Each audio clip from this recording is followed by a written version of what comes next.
नमस्कार दोस्तों। जैसा कि हमने अपने पिछले वीडियो में वादा किया था कि एक वीडियो हम तिलक के ऊपर बनाएंगे, उस पर चर्चा करेंगे, उसके आध्यात्मिक और वैज्ञानिक पहलुओं पे हम लोग बात करेंगे। दोस्तों, ये जो तिलक है ना, ये बहुत बृहद विषय है। बृहद मैं क्यों कह रहा हूं? क्योंकि तिलक अलग अलग संप्रदायों में अलग अलग तरीके से लगाया जाता है, जिसके अपने उनके अलग अलग कारण होते हैं। कई तरीके की सामग्रियों का लगाया जाता है, जैसे रोली का, चंदन का, और इन सब के भी शरीर पे अलग अलग परिणाम होते हैं। तो ये एक बहुत बृहद विषय है जिस पे हम लोग बाद में चर्चा करेंगे। दोस्तों, रोजमर्रा की जिंदगी में हम लोग जनरली तिलक लगा के ही निकलते हैं घर से। पूजा की तिलक लगा दिया, या कोई शुभ काम हुआ तो हमने तिलक लगा दिया। क्यों लगाते हैं? अगर हम बात करें तो हम में से 80 से 90% लोग जो हैं वो यही कहते हैं कि भाई पुराणों में लिखा हुआ है, ग्रंथों में लिखा हुआ है, हमारे बड़े बुजुर्ग लगाते आए हैं और इसको लगाने से बड़ा अच्छा लगता है, ईश्वर के करीब रहते हैं, सकारात्मक ऊर्जा रहती है शरीर में। ये सारी बातें हैं और सही भी है, क्योंकि आध्यात्मिक दृष्टिकोण की अगर हम बात करें तो तिलक हमारे भौं के बीच में लगाया जाता है, जहां हमारा आज्ञा चक्र होता है। तो जो आज्ञा चक्र होता है ये हमारा एनर्जी सेंटर है, इस शरीर का ऊर्जा का स्रोत है।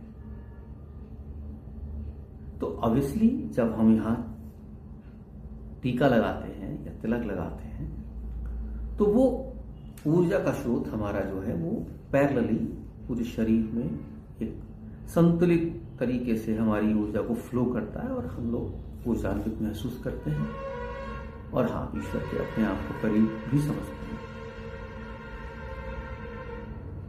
पर क्या मालूम है दोस्तों, ये जो परंपरा हमारे पूर्वजों ने चलाई है तिलक लगाने की, इसका एक बहुत बड़ा वैज्ञानिक पहलू है और जो हमें हमारे डे टू डे लाइफ में हमको बहुत सारी चीजों में फायदा देता है। ये जो आज्ञा चक्र है जहां हम तिलक लगाते हैं, यहां हमारी पेनियल ग्लैंड होती है। अगर हम वैज्ञानिक दृष्टिकोण की बात करें तो यहां हमारी पेनियल ग्लैंड स्थित होती है, जो कि हमारे एंडोक्राइन सिस्टम का पार्ट होती है। और इसका काम क्या होता है? ये 2 तरीके के रसायन क्रिएट करती है, जिसे सेरोटोनिन और बीटा एंड्रोफिन कहते हैं।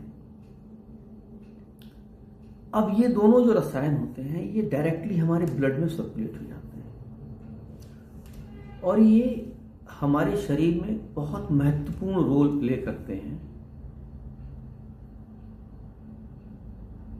जिसके चलते हमें डिप्रेशन, नींद ना आना, मूड स्विंग जैसी तमाम सारी बीमारियों से राहत मिलती है, जिसके लिए हम लाखों लाख रुपए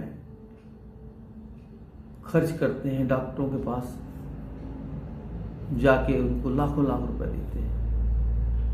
और ये छोटे से उपाय से हम इन चीजों से दूर रह सकते हैं।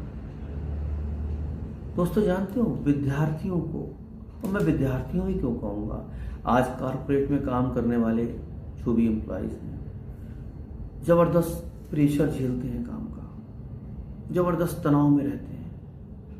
वो हो गए, कामकाजी गृहिणी महिलाएं हो गई, बच्चे हो गए जो पढ़ाई लिखाई कर रहे हैं, और बल्कि आज का जो माहौल है वो बहुत ही तनाव का माहौल है। तो इस माहौल में हर व्यक्ति को, वो चाहे किसी भी धर्म से हो, संप्रदाय से हो, उसको तिलक लगाना चाहिए, क्योंकि ये वैज्ञानिक है कि यहाँ भवों के बीच में तिलक लगाने से, पेनियल ग्लैंड पे तिलक लगाने से ये दोनों जो रसायन हैं ये उचित मात्रा में बॉडी में डाइल्यूट होते हैं और ये मूड स्विंग, नींद ना आना, डिप्रेशन, तमाम सारी बीमारियों से हमको दूर रखता है। तो विद्यार्थियों को तो बहुत ज़रूरी है, क्योंकि आज की तारीख में हम भी ये रोज़मर्रा में सुनते हैं कि वहाँ फलां हॉस्टल में एक बच्चे ने सुसाइड कर लिया डिप्रेशन में आके, या बच्चा डिप्रेशन में चला गया, उसका ट्रीटमेंट चल रहा है। तमाम तरीके की हम लोग खबरें आज की तारीख में सुनते हैं। लेकिन ये छोटा सा उपाय करके हम अपने जीवन को बहुत सुगम, बहुत इजी कर सकते हैं। और ये हमारी जिम्मेदारी बनती है कि हम अपनी नेक्स्ट जेनरेशन को इस चीज़ को कम्युनिकेट करें कि ये एक पिछड़ेपन की निशानी ना हो के एक वैज्ञानिक प्रूवन फैक्ट के साथ में हम लोग इन चीज़ों को करते हैं, इनको फॉलो करते हैं।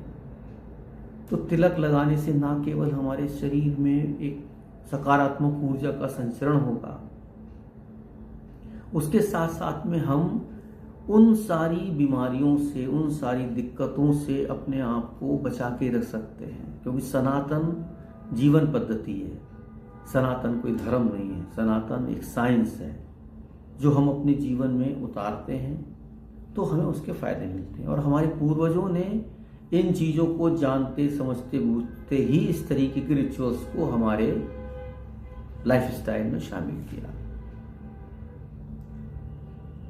तो उम्मीद है दोस्तों आपको ये जानकारी पसंद आई होगी, और मेरा आपसे करबद्ध निवेदन है, अनुरोध है कि इसको ज़्यादा से ज़्यादा लोगों को शेयर कीजिए ताकि तिलक लगाना वो शुरू करें। और ये ज़रूरी नहीं है कि आप रोली का ही तिलक लगाएं, आप केसर का लगा सकते हैं, चंदन का लगा सकते हैं, जो भी आपको सहूलियत हो उसका तिलक लगा सकते हैं, लेकिन लगाया जरूर कीजिए। स्वस्थ रहिए, मस्त रहिए, प्रसन्न रहिए। राम राम।